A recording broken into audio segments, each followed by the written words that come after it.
Hey guys, Drift Buddy here, and today is the second installment of What If Group B Never Ended, but we still need to put out the Group B cars against one another. Then after that we can start making our own Group B cars. I'm gonna start from the time that Group B started. I think it was 1982, from that year, and work my way up. And the rules, I'm gonna modify the cars within the rule book of the Group B, not the performance points of the game, because the performance points of the game aren't as accurate as I want it to be, so I can't use it. So we're residing to the rule book. Enough talking, let's go to the main racing. First car is the Ford RS200, followed by the Lancia Delta S4, and then the Lancia Zero 37. A nice sunny day here in the outback for some rally driving. First off, we have here the Ford RS200, and I got some interesting facts for you guys about it that I don't even know. They say the windscreen, the taillights and the side windows are the same as the Ford Sierra, and personally, now that I'm looking at it, it does look like Ford Sierra taillights. I can't say about the side windows or the front windscreen because I can't see it right now, but the rear taillights are Sierra ones. Yeah, the car also played a major role in Group B ending because in 1986 one of the rally drivers lost control and driven into a crowd of people, killing a bunch of them. Yeah, and that's where all the safety regulations of today's rally came into play now. Without the Group B, there wouldn't be so many safety regulations as today.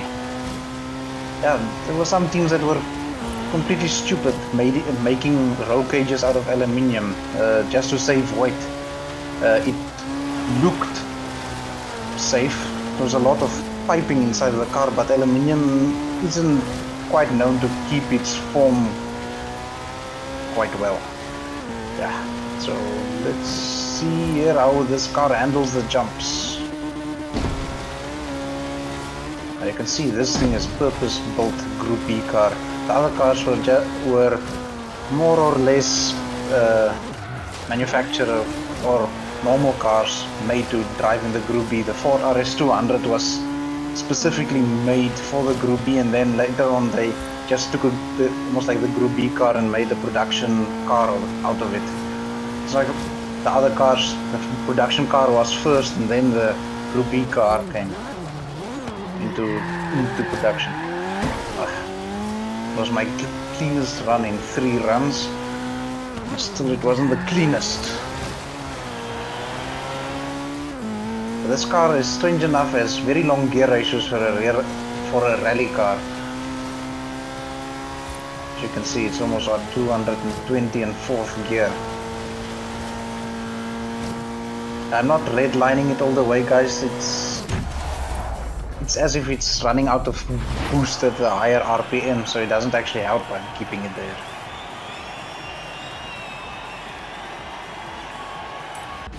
And on to the Lancia Delta S4, Lancia's answer to the Quattro. The first 4-wheel drive Lancia made for the rallying.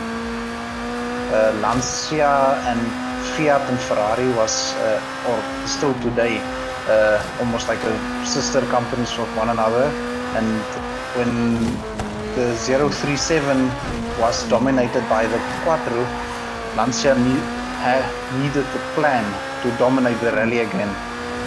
And the answer was the Lancia Delta S4.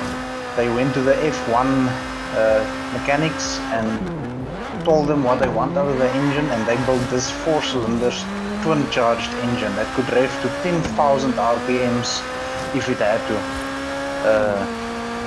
Yeah, and like I said, it was twin-charged. It had a supercharger and a turbocharger.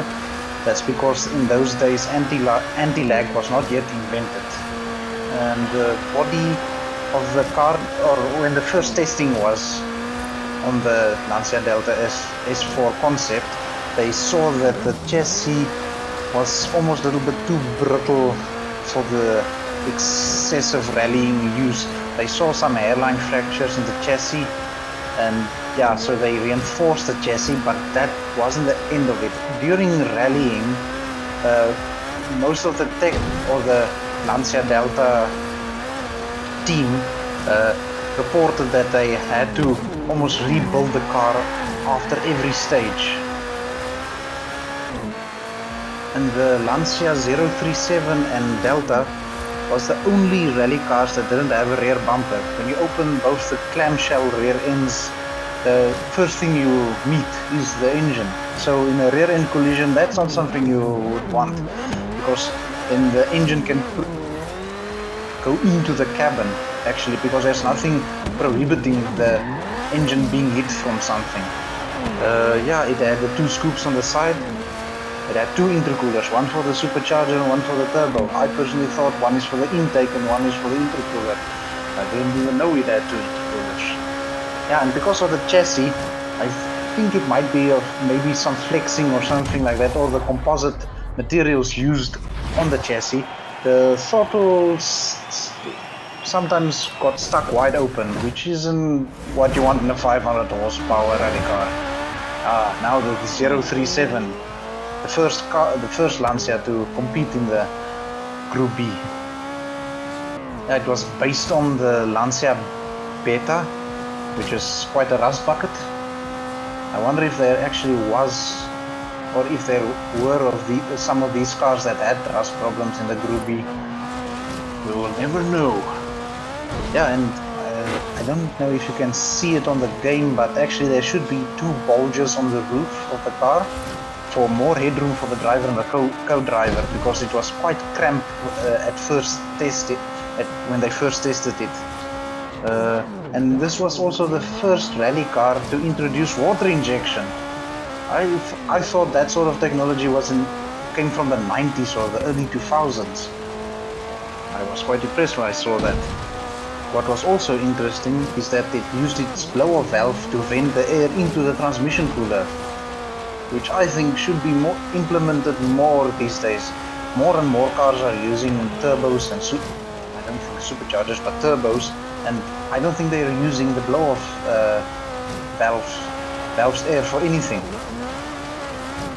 There wasn't a lot of info about the 037, so I think I'll shut up now until the end of the race.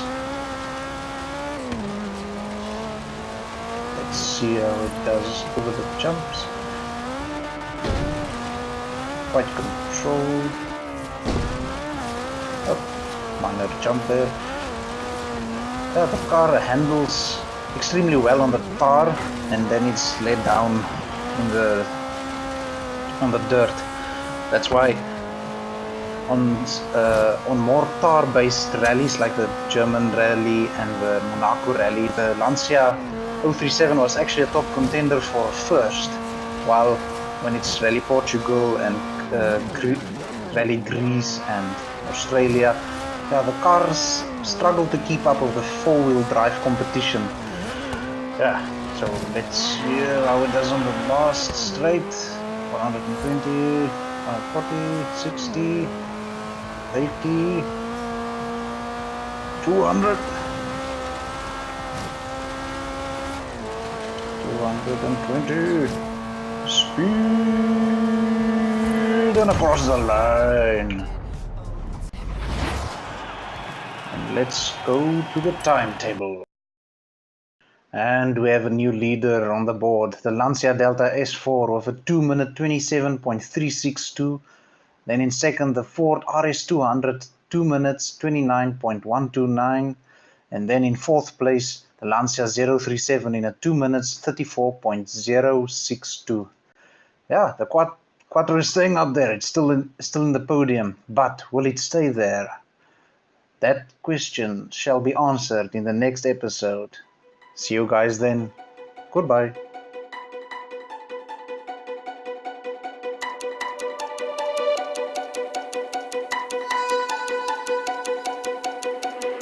Yeah, we said